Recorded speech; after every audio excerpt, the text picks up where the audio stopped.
술 먹고 자동차 사이드미러 발로 부순 적 있어요. 아니 지금 냅다 고해성사 갈기시면 곤란해요. 저는 술 안 먹고 부셨는데. 배상하셨나요? 도망가셨나요? 죄송합니다. 도망가셨어요? 고소시원해 미치는 놈이네. 저는 짝꿍 소시지 하나 훔쳐먹은 게 제일 큰 잘못인데 다들 무서워요 누나. 중학생 때 이마트 카트 훔쳐서 카트라이더 했습니다. 죄송합니다.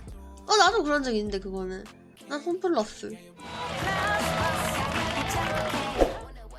수녀처럼 머리에 옷 걸쳐줘. 영양사 같은데요? 머리에 바지 쓴 사람 같아요. 흰 옷이 없는데. 아니 그냥 뭘 해도 X발 영양사 선생님은. 잠시.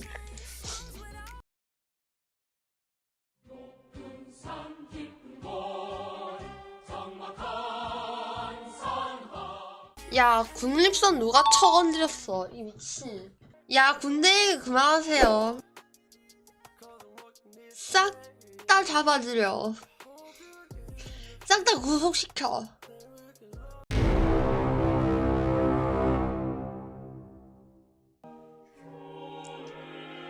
자, 맨 처음 쓴 우리 부터 한번 보겠습니다. 안녕하십니까. 강찹쌀 방송을 즐겨보는 애청자 중 한 명인 입니다.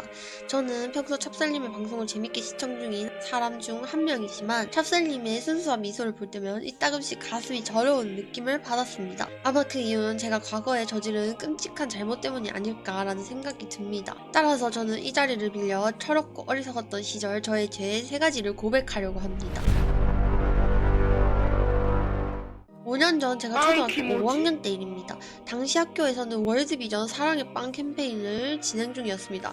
당시 저는 로스트사가, 메이플스토리, 버블파이터 등 다양한 게임을 친구들과 즐기고 있었고 초딩들의 마음을 65, 5컵, 오우야, 누나 마냥 현혹하며 어머니의 지갑에 손대게끔 만드는 악덕 기업들의 유혹에 넘어가 다량의 문화상품권이 필요한 상황이었습니다. 정상 참작 사유.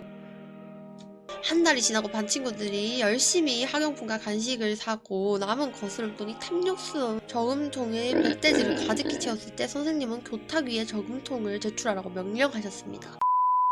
나 저금통 어디 갔어? 다 채웠는데 두고 왔다. 크크. 쏘리요 쌤.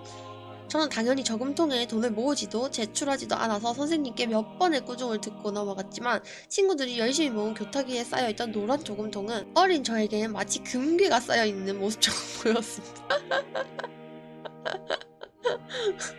이때 저에겐 번뜩이는 아이디어가 머리를 휙 하고 스쳐 지나갔습니다. 각 반에 모인 사랑의 저금통은 교무실 한쪽 구석에 차곡차곡 쌓여갔으며 그걸 본 저와 친구들은 마치 햄버거를 보고 군침을 흘리는 강찹쌀 마냥 눈깔이 돌아가 버렸습니다. 얘들아 근데 저거 다 우리 돈 모은 거잖아? 우리도 먹고 살기 힘든데 다시 가져오는 거는 문제 없지 않을까? 걸린다고 해도 선생님이 뭘 할 수 있는데 우리 촉법 소년이야. 저는 친구들을 선동하여 교무회의 시간 교무실이 빈틈을 따 친구들의 돈을 되찾아오는 의적이 되어야만 했습니다. 저는 저금통의 입구 부분을 커터칼로 티가 안 날 만큼 확장한 후 저금통을 위아래로 흔들면 동전은 밑으로 모이고 지폐는 위로 모인다는 원리를 이용하여 친구들과 몇 번의 사전 연습을 마친 후 계획을 실행에 옮겼습니다. 그렇게 친구들과 저는 지폐가 가득 들어있는 저금통들로만 타겟으로 삼아 입구를 살짝 잘라낸 뒤 저금통 약 27개에 들어있는 지폐들을 회수하였습니다. 저희는 그렇게 약 8만원 상당의 금액을 회수하였고 그 돈으로 캐시템을 마구마구 질러버리고 반 친구들에게 문상과 불량식품 달고나를 사주며 입마금을 하는 친절함까지 베풀었습니다. 여기서 약간의 반전이 있는데 사실 총 금액은 12만원이었으며 저는 4만원을 더 챙겨 행복한 5학년 생활을 마쳤습니다.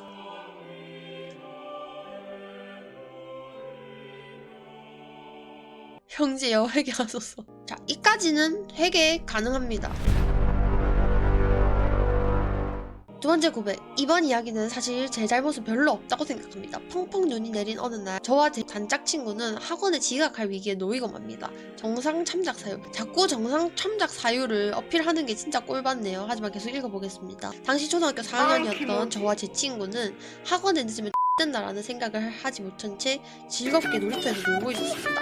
당시 학원 선생님께서는 매우 무서웠으며 뭐만 하면 학생들을 회초리로 패버리는 선생님은 저희에겐 악마와 다름없는 존재였습니다. 저와 제 친구는 시계를 보고 됐다 한마디와 함께 열심히 학원으로 달리기 시작했습니다. 그때 저에게 번뜩이는 아이디어가 휙 하고 지나갑니다. 이때가 제일 위험할 때네. 언젠가 다큐멘터리에서 인간은 위기 상황이 되면 초인적인 힘을 낸다는 말을 들은 적이 있었습니다. 당시 저희는 눈이 너무 많이 와 달리기 속도가 매우 느렸으며 이대로 가다간 100% 지각하여 학원 선생님께 뒤지게 쳐맞을 것을 알고 있었습니다. 저는 억지로 위기 상황을 만들어 초인적인 힘을 내기 위해 지나가는 차에 눈덩이를 던지자라는 기가 막히고 강잡새처럼 코가 막히는 아이디어를 제시합니다. 친구는 어찌저찌 동의했고 저는 제 눈덩이 하나와 친구 눈덩이 하나를 손수 만들었습니다. 아, 그런 짓은 하지 말아야 했는데. 저는 그 친구를 도와주고 싶은 마음에 눈덩이 안에 짱돌을 넣어 건네줬습니다. 제 친구는 있는 힘껏 돌 눈덩이를 던졌으며 저는 그 와중에 던지지 않았습니다. 쾅! 돌 눈덩이를 맞은 검은색 그랜저가 급브레이크를 밟으며 멈췄습니다. 어라? 근데 그랜저 앞뒤에 있는 차도 같이 멈춰서는 것 아니겠습니까? 이발 애새끼들이 거기 안 멈추나? 개새끼들 잡히면 뒤진다. 갑자기 차 세대에서 마동석 9명이 하차하여 트렁크에서 빠따와 파이프 강목 등의 둔기를 들고 욕을 하며 쫓아왔습니다. 투사 애새끼들이 빨라봤자 건장한 성인 남성 달리기에서 벗어날 수 있겠습니까? 저는 도망치는 걸 포기하고 친구를 제물로 바치기 위해 밀쳤습니다. 어? 따지고 보면 저는 돌을 던지지 않았고 잘못한 건 그 친구니까? 저는 뒤도 돌아보지 않고 힘차게 달렸고 나는 살았구나라는 생각에 희미한 미소를 지었습니다. 물론 지각도 안 했습니다. 그 이후에 그 친구가 어떤 험한 꼴을 당했는진 저는 알지 못합니다. 제가 아는 사실은 친구는 그 이후로 학원을 나오지 않았으며 일주일간 학교를 나오지 않았다는 사실뿐입니다. 아, 제 어리석은 판단으로 인해 소중한 친구 한 명을 잃게 되었습니다. 반성하시나요? 반성한다고요? 마지막 고백. 고등학교 때 일입니다. 저희 학교에서는 랜덤 채팅이라는 어플이 유행했었습니다. 이 앱은 학교에서 큰 인기를 끌었으며 이 앱의 또 한 가지 특징은 거리가 가까운 익명의 사용자를 매칭해준다는 거였으며 그 때문에 알고 보면 친구거나 옆반 A거나 하는 일이 많았습니다. 상대 여자? 나 남잔데요. 대화가 종료되었습니다. 위와 같이 여자들만 찾는 남자의 니은만 보여도 나가버리는 패턴이 반복되어 지루해 있던 틈에 정상 참작 사유 또 정상 참작 사유를 어필하네. 갑자기 번뜩이는 아이디어가 휙 하고 제 머리를 스쳐 지나갔습니다.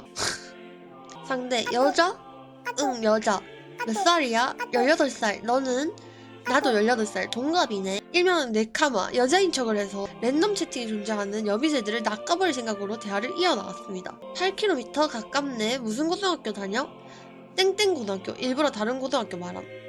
나 땡땡 고등학교인데 바로 옆이네. 저는 당시 XX 고등학교를 가리고 있었으며 저희 고등학교는 다리 건너 모두가 아는 꼴통 고등학교였습니다. 그렇게 제가 아는 사람일 수도 있다는 생각에 심장이 빠르게 뛰기 시작했으며 대화를 계속 이어나갔습니다.